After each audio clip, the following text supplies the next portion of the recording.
जिस दिन से आज़िनों से दो अजनबी हुई हैं, तन्हाइयों के लम्हे सब मुल्तवी हुई हैं, क्यों आज मैं मोहब्बत फिर एक बार करना चाहूं।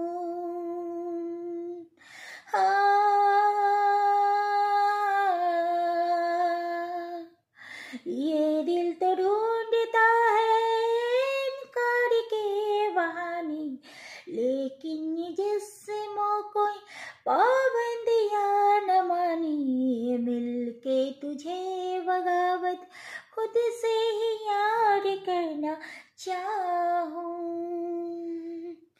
मुझ में अगन है बाकी आज़मा लेकर रही हूँ खुद को मैं तेरे हवाले, बेरंजना बेरंजना।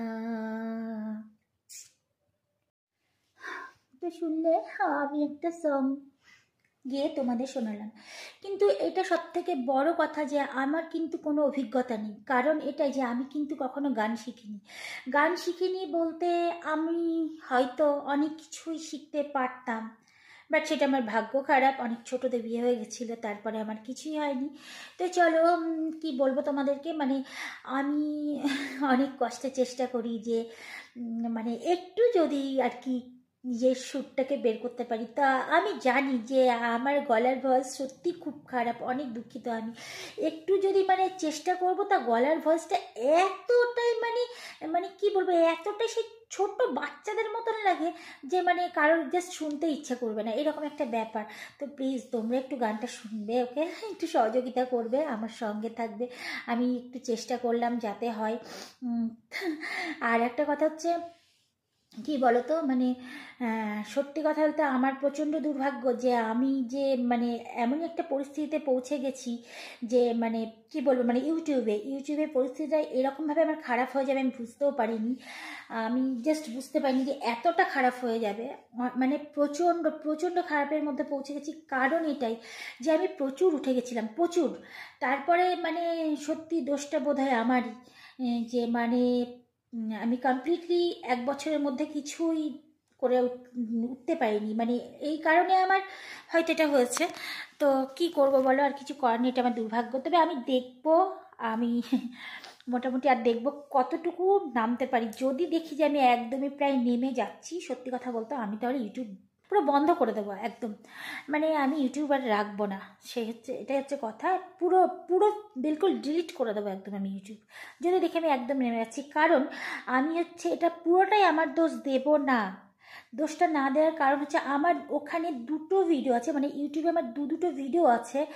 এতটাই মানে এতটাই গ্রো করে ভিডিও দুটো যে সেই ভিডিও দুটো থেকে আমার যে ওয়াচ টাইমগুলো পায়, সেটা সত্ত্বেও আমার ওয়াচ টাইম এভাবে কেটে নিচ্ছে। আমি জাস্ট বুঝতে পারছি না যে ওগুলোর থেকে আমার প্রচুর ওয়াচ টাইম আসে, এইবার সেখানেও আমার ওয়াচ টাইম এত কাটা যাচ্ছে কেন, বা ওদের কি কোনো রকম কোনো বিষয়, আমি জাস্ট বুঝতে পারছি না।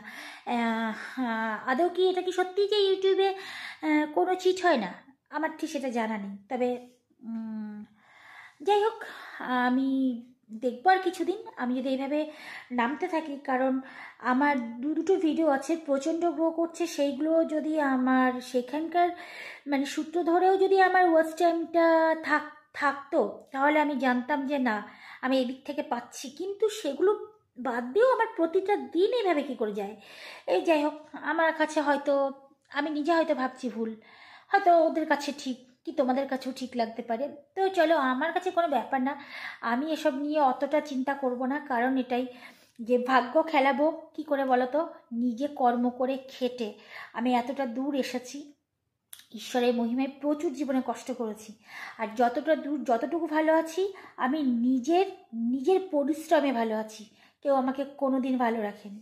সো আমার যদি ইউটিউব যদি আমাকে না উঠতে দেয়, আমি পুরো ডিলিট করে দেবো, কোনো প্রবলেম নেই আমার, আমি ডিলিট করে দেবো ব্যাস। তবুও আমি একটু চেষ্টা করছি, দেখি আর কটা দিন দেখি, যদি আমার না থাকে ঠিকঠাক আমি ডিলিট করে দেবো ইউটিউব।